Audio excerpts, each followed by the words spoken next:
Hey guys, welcome to this comparison of the Insta360 One, Theta V and Xiaomi Mi Sphere photo comparison. These cameras have been out for a few months now, and I can confidently say that these are the best 360 cameras under $500 for photos. I've used all three of them for a while and I feel like I've got a really good understanding of their strengths and weaknesses. And just a quick spoiler, this is going to be way closer than you think and the winner may surprise you. This video is 4K, so be sure to turn the resolution up as high as possible wherever you're watching, whether it's Facebook or YouTube, so you can see every last pixel. Also, just letting you know that because this video did turn out to be a bit longer, I've chosen to not display it as a 360 video only because I don't expect you to interact for a really long period of time. It'll be much easier to sit back and watch a comparison while you've got two hands free and you can eat Cheetos at the same time. Now, what is this photo in front of me, I hear you asking? Well, this is me at Niagara Falls, and I bet you didn't think that this was shot on the Insta360 One. That looks amazing, doesn't it? The dynamic range is so nice, and I've shot this in DNG RAW,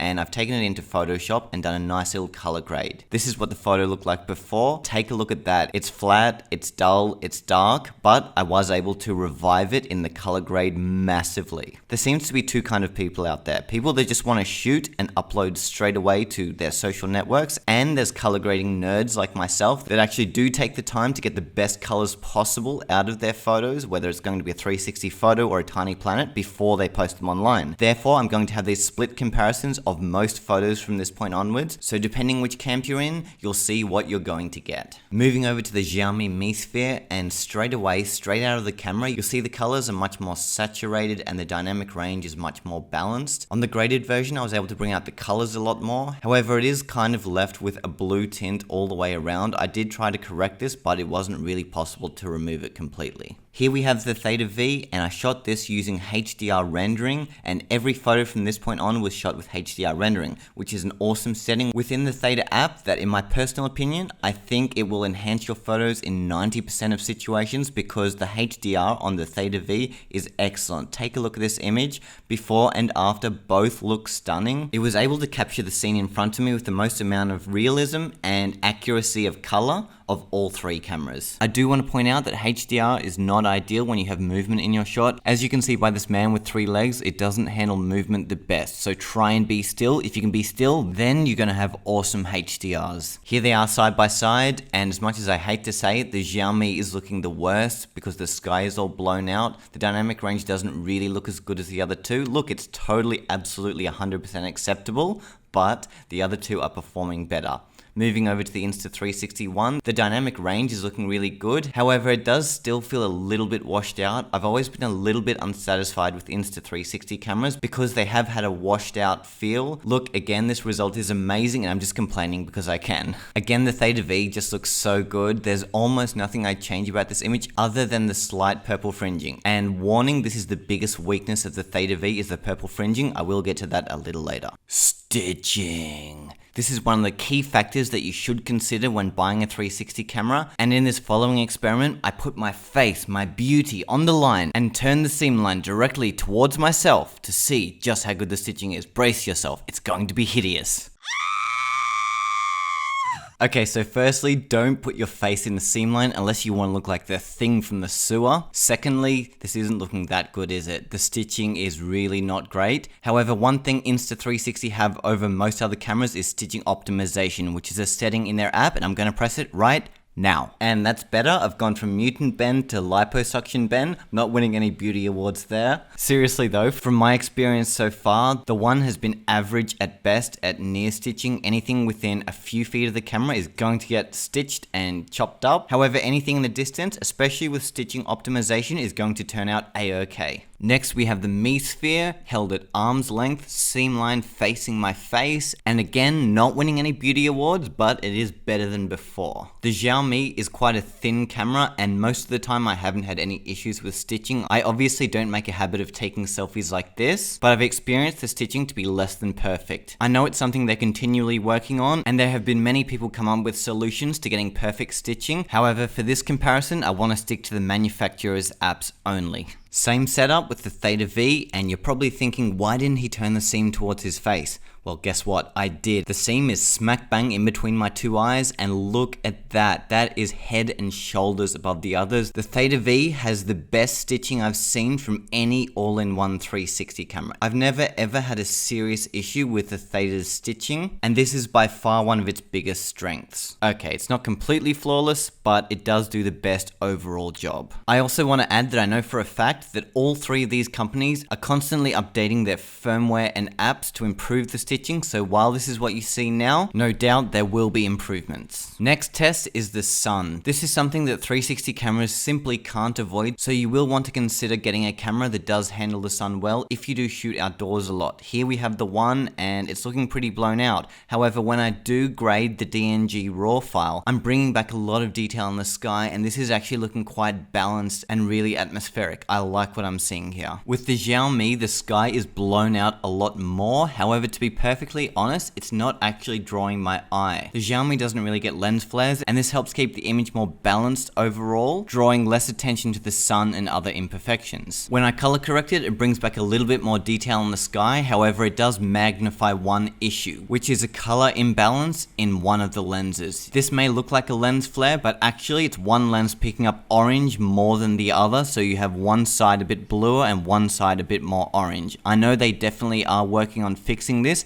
However, this is something I've consistently experienced throughout shooting photos with the Xiaomi. When I shoot tiny planets, it's easy to avoid this. It's only when you're going for really strong color correction that this issue is magnified. Switching over to the Theta V, and this looks okay, but this is in auto exposure. When I change to HDR rendering, take a look at this. The sun is handled so well. The dynamic range is just amazing here. Can you believe we have such strong highlights and dark shadows working cohesively within the same image? This is looking so good. The sun is a tiny little dot there in the sky. There's almost nothing other than the actual circle of the sun. The Theta V performs really well for circular lens flares as well. It doesn't really get those bands or stripes over the image. However, there is one thing that you must be careful of, and that's the red dot of doom. See this little red dot here? It'll show up in basically every picture you take outdoors, so be careful. I edit mine out in Snapseed, but if it bothers you and you're not someone that does color grading, then it's always going to be there. Putting them side by side, you'll see there's a massive difference between all three. However, at the same time, I think personally they're all acceptable, and the sun isn't really ruining any of these images, and I would be happy publishing any of these photos. Here I am standing in the Eaton Centre in Toronto, which is a beautiful old building, and this is going to be a test of mixed lighting. I have a strong light source above me, I have artificial lighting below me, and there's lots of walls and floors around, so you've got all kinds of lighting competing in the same photo.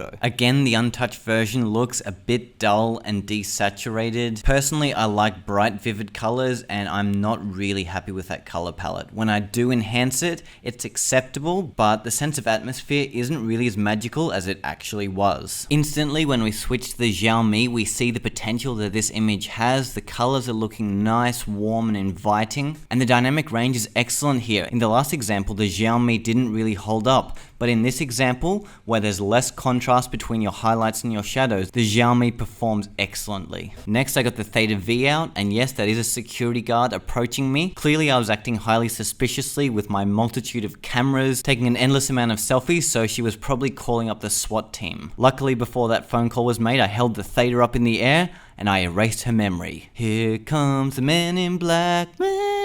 Okay, yeah, you get the reference. I digress. Now take a look at this image. I think the dynamic range speaks for itself. It's looking excellent. I love this image. Again, this is HDR rendering. Not much I can fault about it other than the chromatic aberration on the left-hand side. Yes, this is actually a split screen. The left-hand side's before, the right-hand side is after. I removed the chromatic aberration and a few small things, but really this barely needed any touching up. Here's the side-by-side. I'm loving the Theta V. I'm loving the Xiaomi. The Insta360 is a little bit too washed out for my liking. So since I have an abundance of choice in this kind of situation, I would definitely favor the Theta or the Mi Sphere. Taking the dynamic range point to the extreme, because you guys know I love my dynamic range. Here I am about to go to bed in my Airbnb in Toronto. We have soft ambient light inside and a dark cityscape outside. This time I've split it horizontally. Before is on the bottom and after is on the top. This is so I can get a good cross section of highlights and shadows on the the same plane. If I were to guess, I'd say more than 50% of situations I find myself in taking photos, the lighting is highly mixed. Either I'm inside and there's windows with completely different brightness outside, or I'm outside and there's harsh shadows everywhere. This is why I'm going so in depth and why you should consider this a big factor in which camera you choose for photos. So now that you've seen all three, what do you think? Were there big differences? Were they noticeable? Were you paying attention to the shadows and the highlights? If not, let's take a closer look. From left to right, we have different amount of depths of the clarity of the city. On the left, it's mostly black and all the buildings fade into each other. In the middle, we're getting a bit more definition and color. On the right, we've got both depth and beautiful color. When I punch into 400% zoom, instantly the Xiaomi grabs my eye. When you look at the One York sign, you'll see the sign has the most amount of clarity of the three, and overall it looks the sharpest. The Insta360 has a noticeable amount of grain. From my experience so far, it's not been a good camera in low light, and every dark situation I've been in with it, there's always been a thick cover of noise throughout the image. I can't help but liking the look of the Theta V photo. I'm just an addict to bright colors, and the Theta is always going to be colorful. I wish I could have the sharpness of the Mi Sphere and the colors of the Theta. That would be perfect.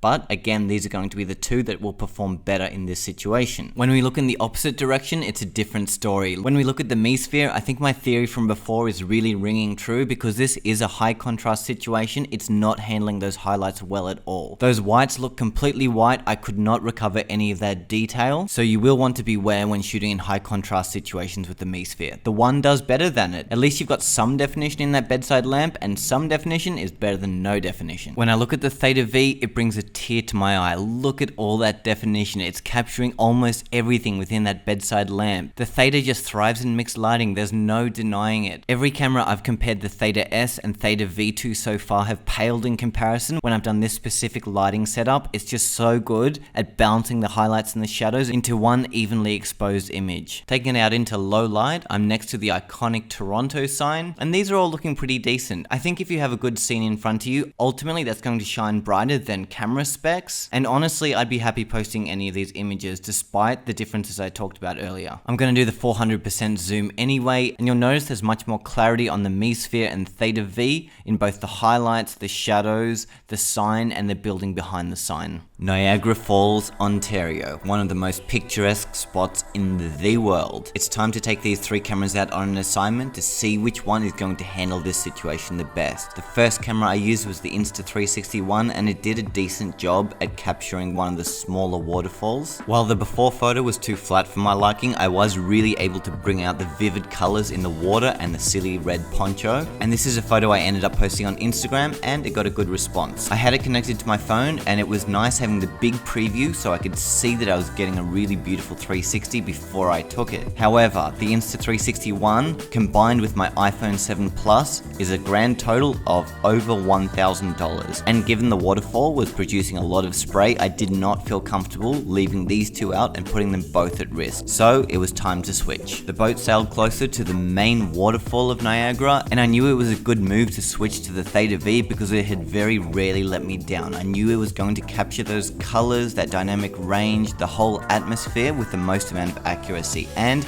as you can see here, it did an excellent job. If I could have kept it out, I would have. However, I experienced the same issue that I had with the One. This is an over $400 camera, and there's the chance that it could get ruined by water damage, and I've already ruined so many Thetas, I don't want to add another one to the Theta graveyard. I just did not feel comfortable putting this camera at risk because I know it is very fragile, and it could potentially be ruined if I get one too many drops of water in it. So I had no choice but to switch to the only one of these three cameras that is water resistant, and that is the perfect camera for this situation. The Xiaomi Mi Sphere.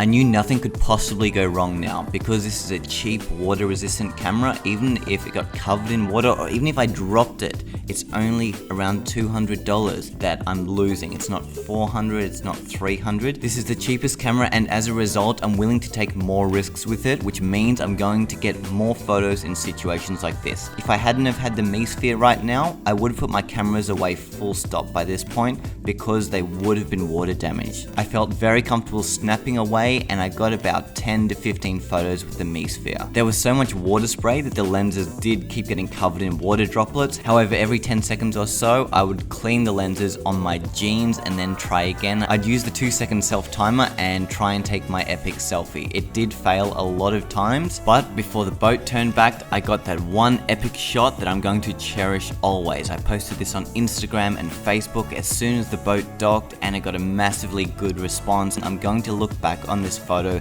in 10, 20, 30 years and feel like I'm actually there. I'm so glad the Mesosphere was able to capture this moment for me. And to me, this reminds me of a saying that a lot of photographers use. The right camera to use is the camera you have on you. The Xiaomi was the camera that did the job. Even though the Theta V probably would have taken technically a better photo, I was still able to capture the moment with the Xiaomi. And look, I may have been able to do it with the One as well, but any of these cameras would have captured this moment, and it was capturing the moment that was the most important thing. Practicality is just so key. I say it all the time, your camera needs to be something that you can get out and take a photo with straight away and feel comfortable doing so. All of these cameras are fast and easy to use, however they do have their subtle differences. I would strongly encourage you to check out my full review of each camera to see exactly what those nuances are. They're all great, but they all have a time and a place. Oh, and by the way, you may have noticed, not once up to this point have I mentioned what any of the resolutions are. Funny that, huh? Turns out there are so many things that are more important than resolution, aren't there? Well, anyway, here's what the resolutions are. The Xiaomi Insta360 is 6912 by 3456. The Theta V is 5376 by 2688. Yeah, look, that's a smaller resolution, but it did outperform the other two in the vast majority of situations. This is why you shouldn't obsess over resolution. Yes, you do need it with 360, but you just need a basic amount, and then there are more important things that come into play. Looking at prices, and the Insta360 is around about the $300 mark on Amazon. I will put a link down in the description. I think that's a really good deal. It does have a lot of flaws, but it still is an excellent camera. And hey, you know what? It's on gearbest.com as well. Free shipping, $280. I've found Gearbest to be excellent. Others have had mixed experiences, but to save $20, I would strongly recommend trying Gearbest. You can also find the Xiaomi Mesosphere on Gearbest for around the $200 to $230 mark. It does go up and down all the time, so do click the link in the description at the time of watching this to check out the price, but you're looking at 200 and something. Totally worth it in my opinion. It's an amazing video camera as well. Do check out my review on that. Finally, we have the Theta V. It's $427 right now, and as a photographer, to do all the awesome stuff you see in this video, I can personally justify paying that much extra. A lot of other people just can't. They want to pay the lowest price possible for a 360 camera, so if that's you, then go one of the cheaper ones. If you want really good quality, go the Theta V. So I'm curious, who was your winner? Did you like the Insta360?